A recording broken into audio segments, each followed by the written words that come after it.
pasó, en la cruz por mí murió. Y bueno, pues yo creo que la mayoría conoce la historia, alguna vez ha escuchado alguna porción de las Escrituras hablando sobre este evento, gran evento, el nacimiento de nuestro Señor Jesucristo. Y por este motivo, pues, todo mundo celebra Navidad de una u otra manera, pero lo celebra y va pues con ese enfoque precisamente del nacimiento de nuestro Señor Jesucristo. En el mundo pues se hacen regalos, los comerciantes hacen grandes negocios, grandes ganancias, uno compra y otro vende. Ese es lo que pasa allá afuera. Pero cuando nos vamos a las Escrituras, la Biblia, Dios a través de su palabra nos enseña el propósito del nacimiento de nuestro Señor Jesucristo. Y hay una parte que quiero leer antes de ver Romanos. Esto lo dice Lucas capítulo 15 y Mateo capítulo 14, 15, 16. Pero aquí en Lucas quiero leer estos pocos versículos que dice así. En esta ocasión Jesús iba por el centro de Jerusalén caminando con sus discípulos y llegó el momento de tomar los alimentos. Entonces escogieron un lugar, entiendo que fue en la plaza, al grado de que ahí se pudieron acercar estos dos tipos de personas con Jesús. Y bueno, voy a leer para después decirles qué clase de personas se acercaron ante Jesús. Dice así: se acercaban a Jesús todos los publicanos y pecadores para oírle. Y los fariseos y los escribas murmuraban diciendo: a los pecadores recibe y con ellos come. Entonces Jesús les refirió esta parábola diciendo: ¿qué hombre de vosotros, teniendo 100 ovejas, si pierde una de ellas, no deja las 99 en el desierto y va tras la que se perdió hasta encontrarla? Y cuando la encuentra, la pone sobre sus hombros gozoso, y al llegar a casa reúne a sus amigos y vecinos diciéndoles: gozaos conmigo, porque he encontrado mi oveja que se había perdido. Os digo que así habrá más gozo en el cielo por un pecador que se arrepiente que por 99 justos que no necesitan de arrepentimiento. Bueno, entonces aquí podemos ver las personas que se acercan ante Jesús. Cuando ellos ya están tomando los alimentos, dice que se acercaron en primera parte los publicanos y los pecadores.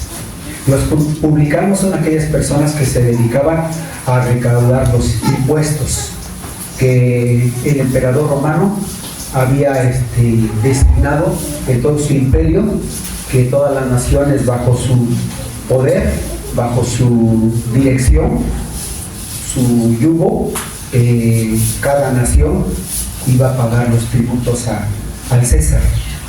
Y bueno, estos son los publicanos, pero también los pecadores. Pecadores de aquellas personas que pues consumían bebidas embriagantes o que eran mal vistos por alguna mala decisión en la vida. Este tipo de personas se acercó a Jesús. Tanto los publicanos como los pecadores eran mal vistos ante los fariseos. Los fariseos es otro tipo de personas, fariseos y publicanos. Los fariseos, estos hombres son los que Dios había designado en el pueblo de Israel, que eran los sacerdotes. Ellos eran los encargados para hacer el puente, como dije antes, hacer el puente entre Dios y el hombre necesitado, entre Dios y el pueblo que ofrecía sus sacrificios, sus ofrendas a Dios, sus sacrificios para expiar sus pecados, o por medio de los animales que ellos ofrecían, la sangre que se derramaba, Dios tomaba ese sacrificio y sus pecados eran limpiados. Los sacerdotes estaban para eso, y los escribas pues eran los que estaban puestos en las sinagogas para enseñar palabra de Dios. Y la palabra de Dios tenía el propósito de dar consejo, dar ánimo, dar en un momento orientación, enseñar cómo vivir la vida. Pero tanto lo uno como lo otro, ni los fariseos ni los escribas llevaban a cabo esta función. Sin embargo, ahí estaban los publicanos, estaban los pecadores, y como no encontraban apoyo en los sacerdotes y en los escribas que estaban puestos para enseñar la palabra de Dios, cuando ven a Jesús, se acercan a Jesús. Y Jesús no los malmira, no los rechaza. Para todo lo contrario, estos hombres fariseos, sacerdotes y escribas, dice, y los fariseos y los escribas murmuraban diciendo: este Jesús a los pecadores recibe y con ellos come. Bueno, entonces podemos ver aquí que el propósito de Jesús fue este. En otra parte dice Jesús, en una ocasión también, cuando Jesús iba con sus discípulos, y en ese entonces los discípulos estaban aprendiendo la vida de Jesús. El carácter de ellos era muy agresivo. A uno le llamaban hijo del trueno y a otro le llamaban piedra. Pedro, piedra, era muy atrabancado en sus decisiones. Y ustedes han de haber escuchado que en una ocasión, cuando Jesús les dijo que iba a ser entregado ante los sacerdotes y los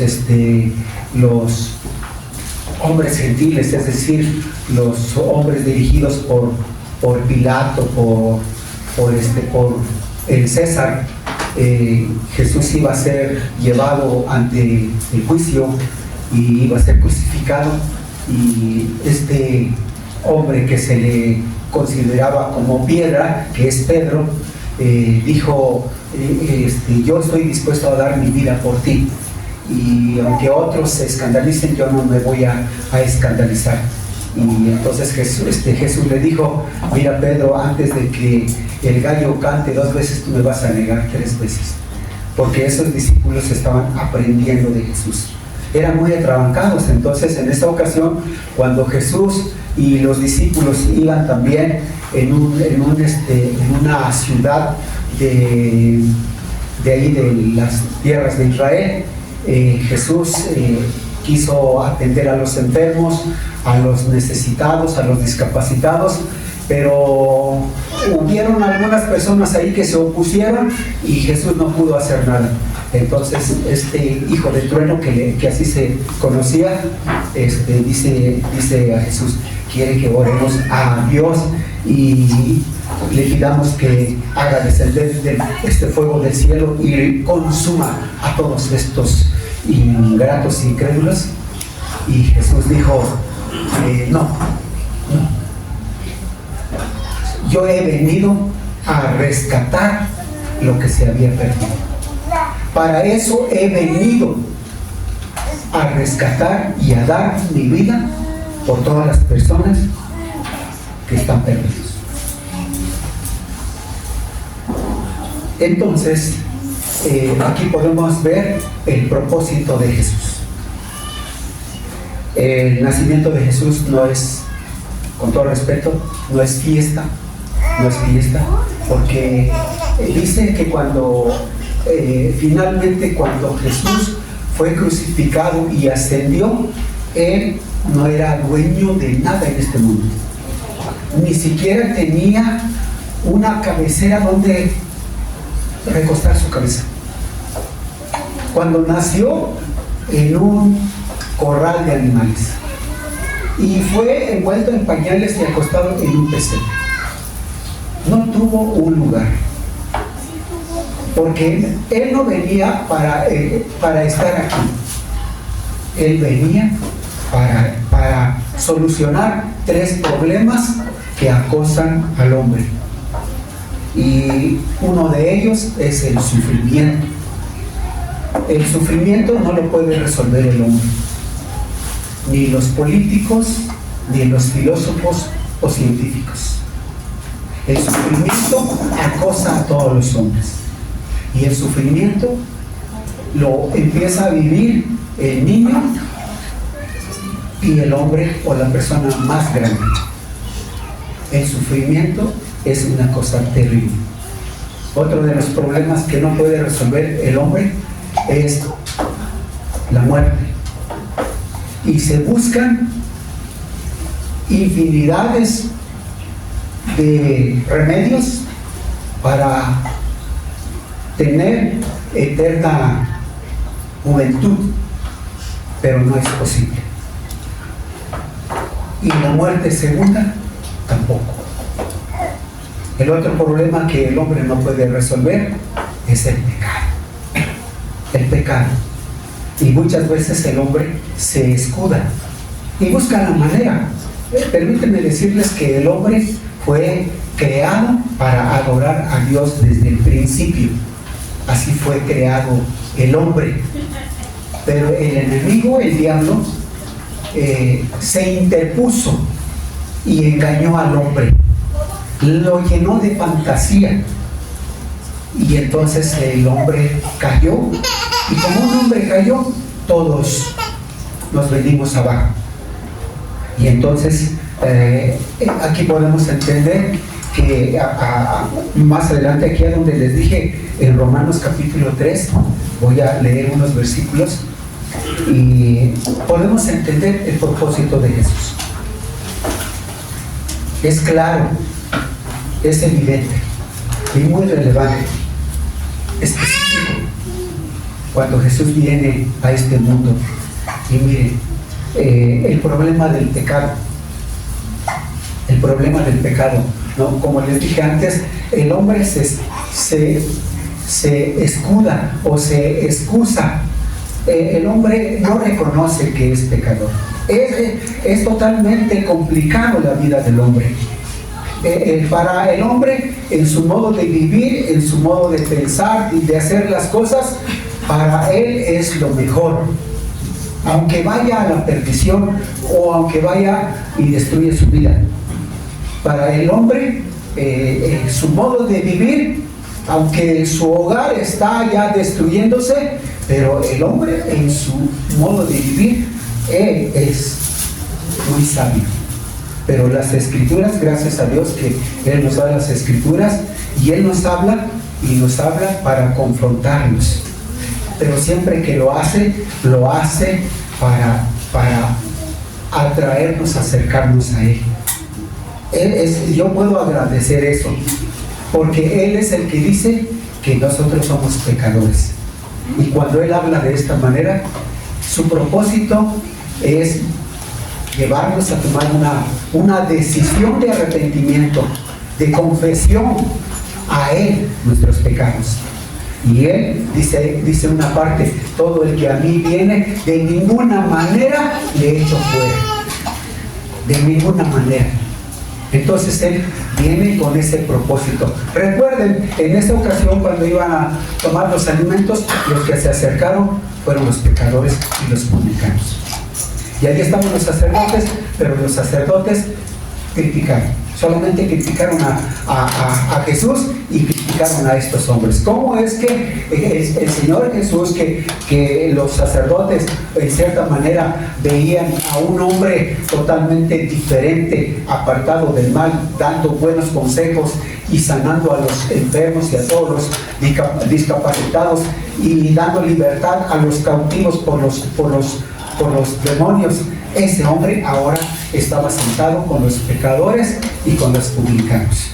cuando los sacerdotes, los dirigentes religiosos de ese tiempo, estaban para abrazar a estas personas, para ayudarles a ponerse en comunión con Dios en arrepentimiento, estos hombres lo único que hicieron fue criticar, rechazarlos, menospreciarlos, y menospreciar también lo que hacía Jesucristo. Pero entonces aquí, en esta parte, voy a leer aquí en Romanos, el capítulo 3, versículo 9, dice así: ¿qué pues? ¿Somos nosotros mejores que ellos? Es decir, aquí está hablando el apóstol Pablo, inspirado por el Espíritu Santo, y está hablando a los pueblos gentiles. Pueblos gentiles son aquellos que no son judíos, que no tienen sangre, que no son de linaje hebrea. Sean conocidos todas las naciones como gentiles, entre ellos nosotros los mexicanos. Entonces dice aquí, ¿qué pues? ¿Somos mejores nosotros que ellos? O sea, nosotros los gentiles somos mejores que los judíos. Y dice aquí, en ninguna manera, en ninguna manera. Y entonces aquí dice, pues ya hemos acusado a judíos y a gentiles que todos están bajo pecado. Los judíos, el pueblo escogido, el pueblo elegido, está bajo pecado. Y hay una parte aquí que voy a leer, dice de esta manera: Jesús ve esta situación de su pueblo, dice así: y al ver las multitudes tuvo compasión de ellas, porque estaban desamparadas y dispersas como ovejas que no tienen pastor.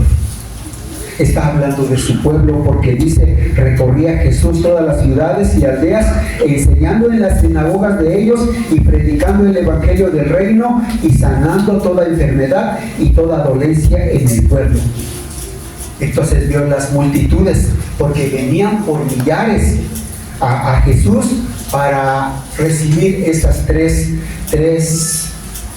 acciones de Jesús: el mensaje de Dios, la predicación del evangelio, buenas noticias de salvación y sanidad. Esto hacía Jesús. Entonces vio Jesús que las gentes estaban dispersas, desamparadas, como ovejas que no tienen pastor. Y sabían ustedes que esa es la vida actual de nuestra sociedad.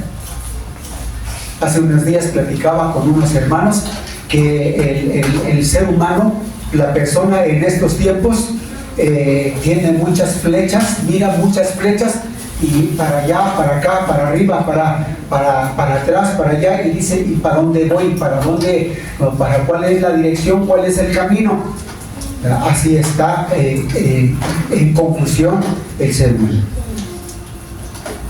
Entonces aquí nos dice que la palabra de Dios nos dice que el Espíritu Santo, usando al apóstol Pablo, está diciendo que todos los hombres, judíos y gentiles, están bajo pecado. Y este pecado, dice aquí en Romanos capítulo 3, versículo 23, dice así: por cuanto todos pecaron y están destituidos o separados de la gloria de Dios. Fíjense bien lo que hace el pecado. ¿Qué hace el pecado? Te esclaviza. El pecado te esclaviza.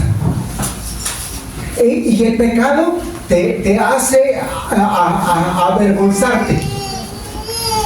Y además, lo que hace el pecado, te separa de Dios. Pero otra cosa que hace el pecado es que te castiga. Te castiga. Porque aquello que no quieres hacer, lo vuelves a hacer. Y prometes una y otra vez a tu familia, o a tu ser querido, o a tu amigo: y perdóname, ya no lo vuelvo a hacer. Pero como está uno esclavizado, el pecado te castiga. Y allá vas otra vez. Cuando alguien dice, yo no voy a pelear, y lo promete una y otra vez, 50,000 veces lo promete, y al ratito por cualquier cosa, ya está peleando otra vez. Ya está peleando. Es realmente una cosa terrible el pecado. Pero tanto judío como gentil, todos los hombres están bajo pecado. Y esa es la finalidad de Dios. Dice aquí, voy a leer otros versículos aquí, el versículo 10, dice, como está escrito, no hay justo, ni aun uno, no hay quien busque a Dios, todos se desviaron, a una se hicieron inútiles, no hay quien haga lo bueno, no hay ni siquiera uno, sepulcro abierto es su garganta, con su lengua engañan, veneno de áspides hay debajo de sus labios, su boca está llena de maldición y de amargura, sus pies se apresuran para derramar sangre, quebranto y desventura hay en sus caminos, y no conocieron camino de paz. Este es el hombre. Y como dije antes, el hombre fue creado para adorar a Dios. Y el hombre, con todo respeto, se fabrica sus dioses. Se los fabrica de acuerdo a sus posibilidades de oro, y lo llena de diamantes o de madera XXXXX, porque el hombre fue creado para adorar. Y como les dije antes, gracias a Dios, porque Dios tiene misericordia, y Él, como dice aquí, cuando llega allí a la plaza con sus discípulos y saca la comida, se acerca los pecadores y los publicanos y les da lugar, les abre paso, y ellos empiezan a compartir los alimentos con Jesús. Es algo grandioso que Jesús, aquel perverso, aquel malvado, no lo echa fuera, porque aquellos hombres vienen necesitados y Jesús los abraza, y es conocido Jesús como el amigo de los pecadores. Bueno, entonces aquí entendemos, esto explica, está escrito, el hombre está acusado de pecado y no puede resolver ese problema, aunque el hombre haga obras buenas, porque el hombre puede hacer obras muy buenas, pero es como ahí está manchada la pared, y entonces viene el albañil y lo pinta, o le pone una capa de ¿cómo le llaman eso? De repellado, o ¿cómo le llaman los arquitectos? Ahí, resanar. Se tapó la mancha, pero solamente se tapó, no se quitó. Es lo que trata de hacer el hombre. Pero entonces vamos a ver lo que se propuso hacer Jesús. Recuerden, el sufrimiento, la muerte y el pecado. Esas tres cosas son las que nos agobian. Y para eso vino Jesús. Y entonces aquí, más adelante, dice, pero ahora, dice, ahí en el versículo 21, pero ahora, aparte de la ley, se ha manifestado la justicia de Dios, testificada por la ley y por los profetas. Al pueblo hebreo, al pueblo judío o al pueblo de Israel, ese pueblo, Dios se hizo ese pueblo, preparó ese pueblo para que el pueblo fuera un puente con los sacerdotes, de manera que todo el mundo, todos los seres vivientes, los 8,000 millones de habitantes que somos ahora, por medio del pueblo de Israel, diera a conocer el nombre de Dios a todo el mundo. Pero el pueblo de Israel falló. Y entonces viene Jesús personalmente, se encarna, nace de mujer, es un ser divino, es humano, pero es un ser divino, Dios divino, omnipotente, nunca perdió su divinidad, nunca. Y él viene, dice aquí, anunciado, dice, pero ahora aparte de la ley se ha manifestado la justicia de Dios, testificada por la ley y por los profetas. Las escrituras, desde el Génesis hasta Malaquías, habla de Jesucristo, de un Salvador, Fíjense bien, Jesús dice en una parte que nosotros como padres, Jesús dice, si ustedes siendo padres malos saben dar cosas buenas a sus hijos, cuanto más Dios, que es santo, dará salvación a aquellos que se lo pidan. Entonces, toda la Escritura habla de Jesucristo, habla del nacimiento. Y como dije al inicio, ustedes conocen la historia. Por eso no estoy tocando esos versículos, sino estoy tocando el propósito de Jesús, el propósito de Dios. Y entonces, cuando dice que la Escritura anuncia a través de la historia de un Salvador, dice que fue testificada por la ley y por los profetas, y dice enseguida, la justicia de Dios por medio de la fe en Jesucristo. La justicia de Dios. La justicia de Dios. Para estos tres problemas, el sufrimiento, la muerte física. La muerte física, está escrito que vamos a morir. Dice, está escrito, es una ley que todos vamos a morir. Pero Dios no quiere que ninguno sea condenado. Porque, como les dije, el castigo del pecado es hacer pecado. Pero la paga del pecado es la muerte espiritual.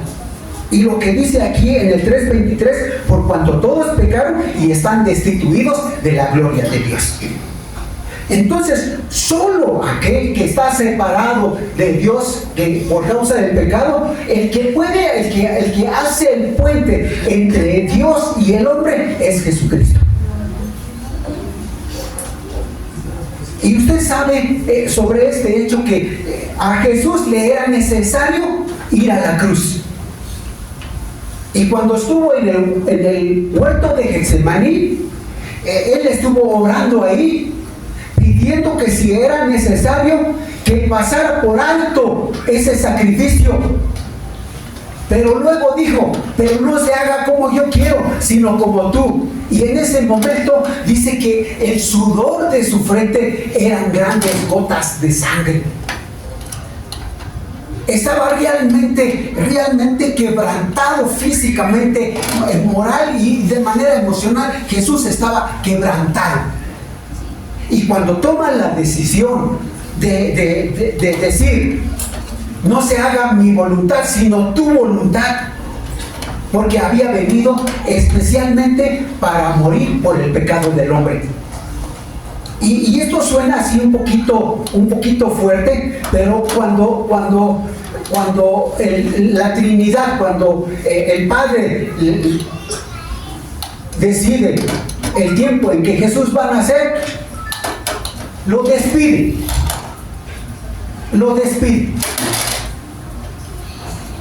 diciéndole, no vienes acá hasta que no logres el propósito de pagar por todos los pecadores. Lo despidió. Por eso usted también ha escuchado que Jesús en la cruz habla a su Padre diciendo, Lama Sabachthani, ¿por qué me has abandonado? Porque el pecado pudo con él. Se sintió totalmente abandonado.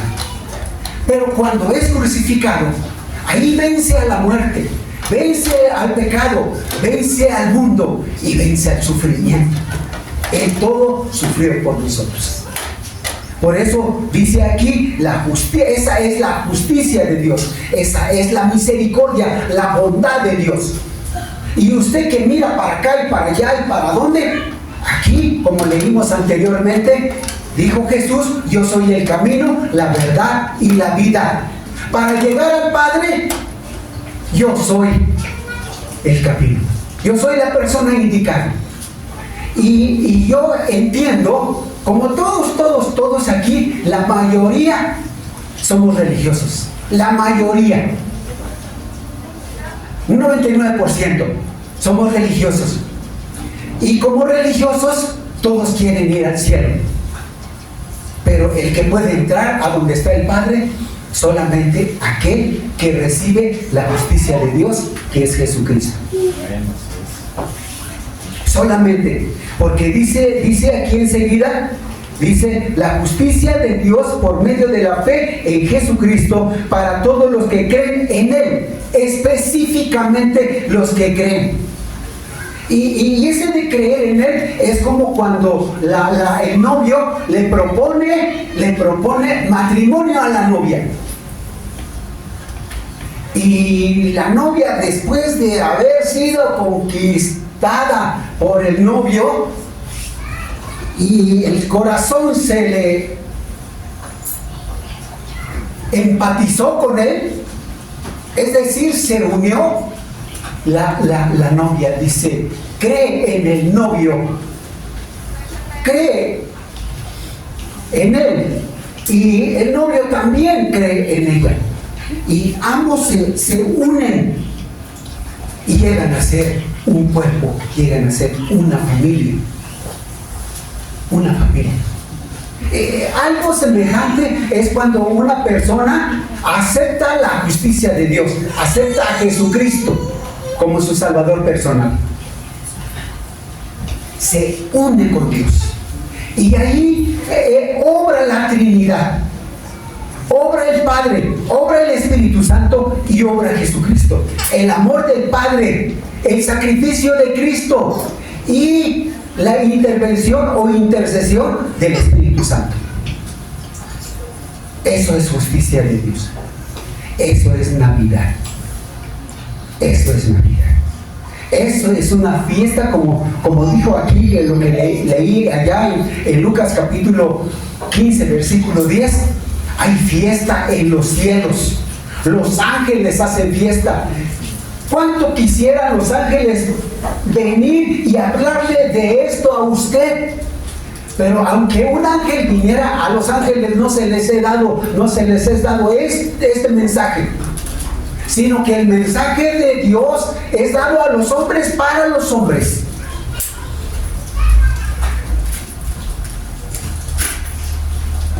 De cómo Dios transforma la vida, de cómo Dios convence. Entonces, aquí enseguida dice, por cuanto todos pecaron y están destituidos de la gloria de Dios, dice aquí enseguida, siendo justificados gratuitamente por su gracia mediante la redención que es en Cristo Jesús. Fíjese bien, me gusta, me encanta esto que dice, porque aquí dice que para entrar al Padre, para llegar al Padre, no se necesita la obra de usted, aunque sea una obra buena, pero no se necesita, sino es el sacrificio de Cristo en la cruz, es el amor de Dios derramado.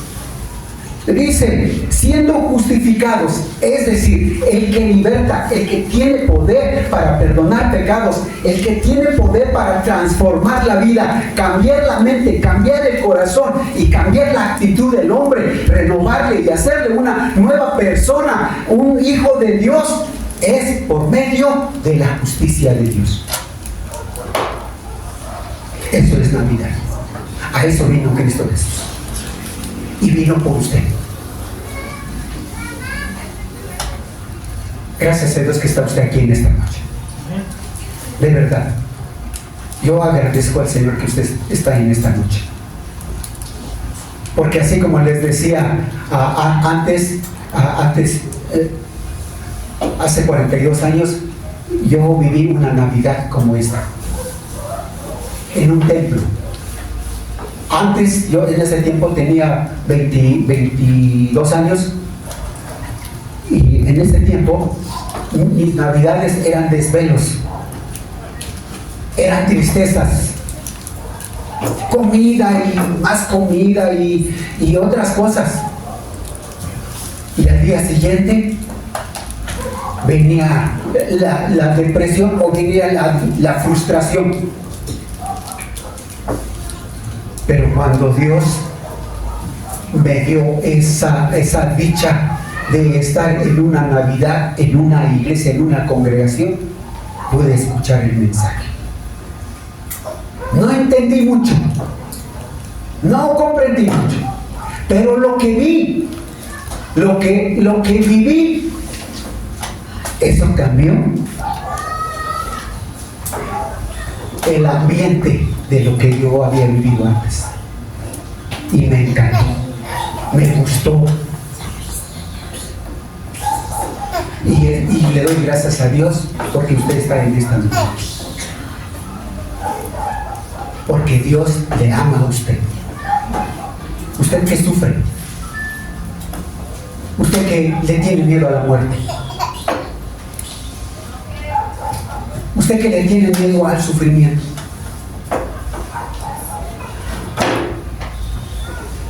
Usted que quiere resolver el pecado, pero no puede. Sin embargo, Dios se proveyó de un Salvador. Y ese es Jesús. Ese es Jesucristo. Y Él quiere llegar a su corazón. Por eso dice aquí, siendo justificados gratuitamente por su gracia. Toda la gracia, todo el amor de Dios derramado en el hombre. Por eso los ángeles, el día en que nació Jesús, le cantó ahí a los pastores: gloria a Dios en las alturas y a los hombres paz, buena voluntad. El mundo que vivía en tinieblas, luz de resplandecer. Y a los pastores se les dice: no temáis, porque os ha nacido en la ciudad de David un Salvador, que es Cristo el Señor. Entonces, eso es Navidad. Y sigue diciendo aquí que Jesucristo, siendo justificados gratuitamente por su gracia, mediante la redención que es en Cristo Jesús, a quien Dios puso como propiciación por medio de la fe en su sangre, para manifestar su justicia a causa de haber pasado por alto en su paciencia los pecados pasados. Dios puso a Jesucristo en nuestro lugar. Él es el sustituto. Nosotros, como pecadores y malos, realmente malos, nosotros debíamos ser crucificados como en Gestas, que estuvo al lado de Jesús. A Él se le crucificó por malvado, porque rebasó a la autoridad y rebasó la maldad. Y la ley romana así aplicaba el castigo, crucificado en una cruz. Y Jesús así se le trató, pero por causa de usted y la mía. Gestas, el que estuvo ahí, al otro le dice, porque Gestas se burlaba: si eres hijo de Dios, sálvate a ti, bájate de la cruz y sálvanos a nosotros. Y el otro le dice: ni aún en esta condición temes a Dios. Nosotros, a la verdad, estamos sufriendo por lo que hicimos, pero este hombre nada ha hecho, hablando de Jesús. Y se dirige a él y le dice: acuérdate de mí cuando vengas en tu reino. Y Jesús le dice, porque le reconoce en esos momentos como Jesucristo, como el Salvador, y le dice: hoy estarás conmigo en el paraíso. Hoy estarás conmigo. Entonces aquí Jesús tomó nuestro lugar. Y Él venció a la muerte, venció el pecado. Y a usted, cuando Cristo Jesús llega a su corazón, Él le va a dar fortaleza, Él le va a dar consuelo, Él le va a dar dirección a su vida, Él le va a transformar. Y le va a ser una persona totalmente diferente. Y los sufrimientos no se acaban, pero los sufrimientos ya no se van a ensañar de usted, porque Cristo Jesús vive en su corazón. Y hay un salmo que dice: el ángel de Jehová acampa alrededor de los que le temen y los defiende. Y el ángel que se menciona ahí en ese salmo es el mismo Jesucristo. Es el Dios Todopoderoso. Entonces, Esto es Navidad. Aquí vino Cristo Jesús.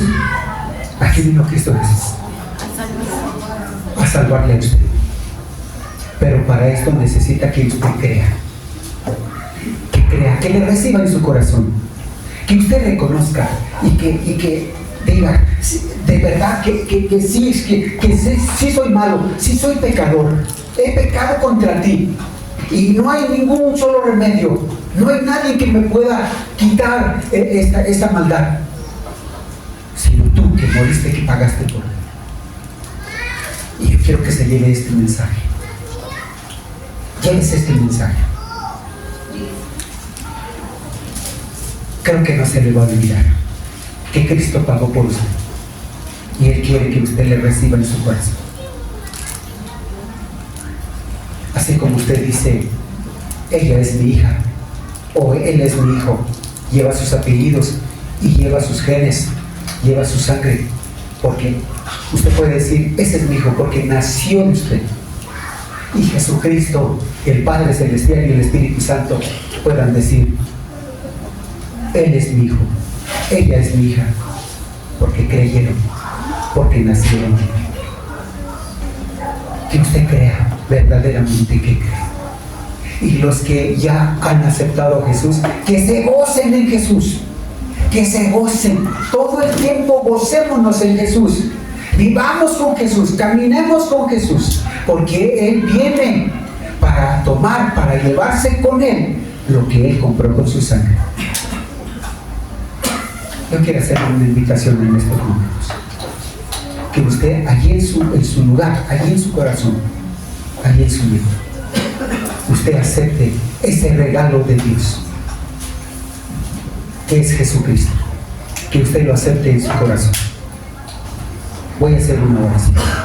Incline su rostro, y si usted quiere tomar esta decisión y levantar su mano o ponerse de pie, hágalo. Es una muy buena decisión. Vamos a orar. Dios y Padre nuestro, te damos muchas gracias porque nos has engrandecido, porque nos has bendecido de una manera muy especial. Nosotros celebramos Navidad, cada uno a su manera,